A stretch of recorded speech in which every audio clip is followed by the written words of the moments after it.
Menindaklanjuti laporan yang dilayangkan oleh kuasa hukum Gubernur Banten, Polda Banten melakukan penangkapan terhadap 6 orang buruh yang diduga terlibat dalam aksi yang terjadi di dalam ruang kerja Gubernur Banten, Wahidin Halim.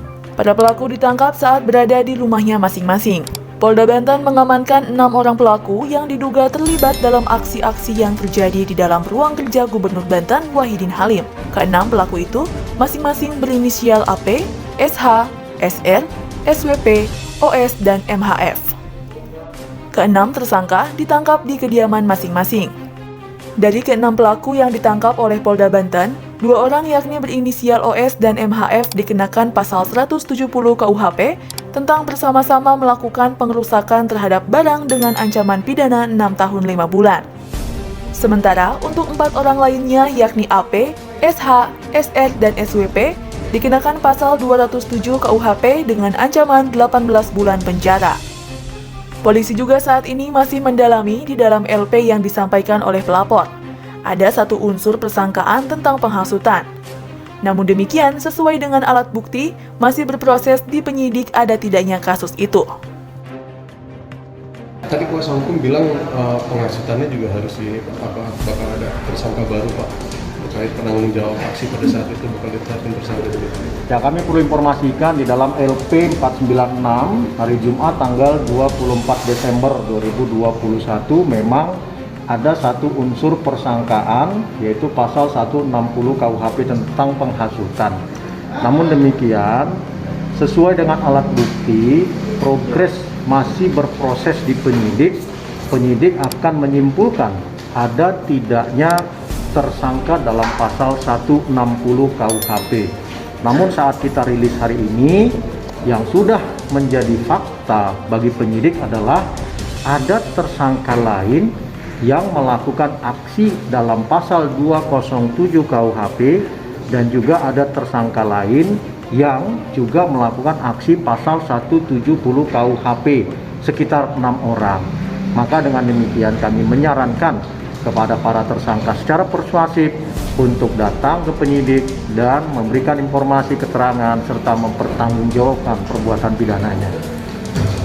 Jadi 2 tersangka merusak pintu yang saat ini ya 4 lagi 4 duduk di bangku.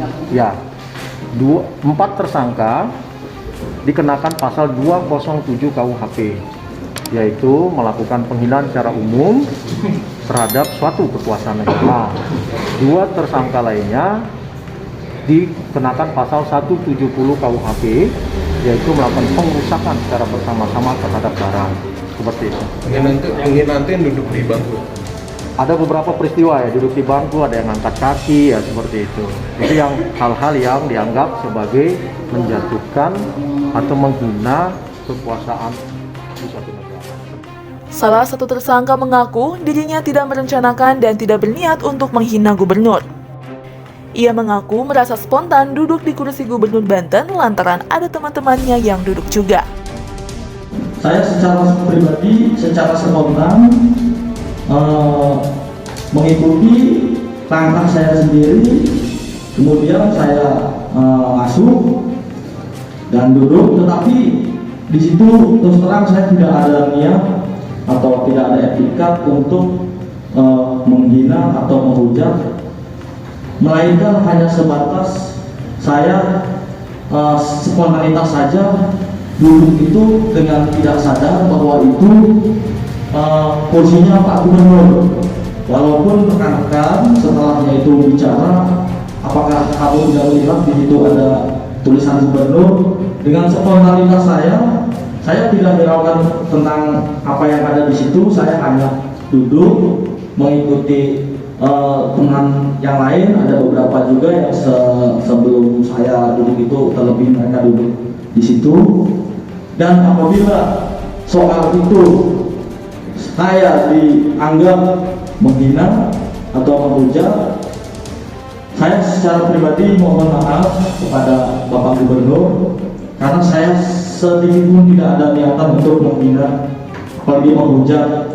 Saya sebatas warga Banten yang memiliki Bapak Gubernur, yaitu Bapak Wahidin Halim. Sebetulnya saya secara pribadi pun hanya ingin bertemu bertemu dengan beliau, apalagi beliau menyampaikan sesuatu pendapatnya terhadap kami, itu pasti akan lebih kita terima. Jadi kekecewaan saya pasti ada ya, tetapi kekecewaan itu tidak akan lebih apabila Bapak Gubernur kita kemungkinan ada di situ. Jadi sekali lagi saya mohon maaf kepada Bapak Gubernur Banten yang secara tidak sengaja saya menduduki kursinya, tetapi itu bukan suatu niatan saya untuk melecehkan beliau. Tidak sekali-sekali saya melakukan itu dengan secara niatan, tetapi spontanitas saya. Ia mengaku dalam menjalankan aksinya hanya ingin bertemu dengan Gubernur Banten dan memberikan pendapat terkait aksi yang dilaksanakan. Menurutnya, apabila gubernur hadir dalam aksi itu, setidaknya dapat meminimalisir kekecewaan buruh saat melaksanakan aksi. Pihaknya menyarankan agar ke-6 buruh yang saat ini menjadi DPO untuk bersikap kooperatif dan menyerahkan diri. Dari Serang, Banten, Ahmad Rizal Ramadhani, AMJ TV melaporkan.